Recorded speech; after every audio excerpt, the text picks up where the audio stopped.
నా తలరాత ఏమిటో నాకే అర్థం కావడం లేదు. నేను కోరుకున్నది ఏది నాకు దక్కదు, ఆఖరికి నువ్వు కూడా.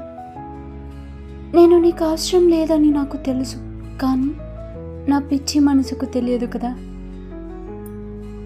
పాపం నువ్వు వస్తావని ఎదురు చూస్తూనే ఉంది. I'm single. లవ్ చేయడం రాక కాదు, ఒకరిని మోసం చేయడం ఎలాగో తెలియక.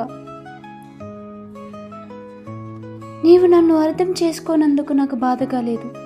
నాతో మాట్లాడకుండా నన్ను దూరం పెడుతున్నావు చూడు, దానికే బాధగా ఉంది. నా మౌనం ఎదురు చూస్తుంది నువ్వు పిలిచే క్షణం కోసం. నా హృదయం నిరీక్షిస్తుంది నిన్ను కలిసే క్షణం కోసం. నా ప్రాణం ఎదురు చూస్తుంది నిన్ను చేరే క్షణం కోసం. నీతో గడిపిన క్షణాలను తలుచుకుంటూ నువ్వు లేని క్షణాలని గడుపుతున్నాను. ఈ వీడియో మీకు నచ్చిందా? అయితే లైక్ చేయండి, షేర్ చేయండి, సబ్స్క్రైబ్ చేయండి. Voice of Shimla.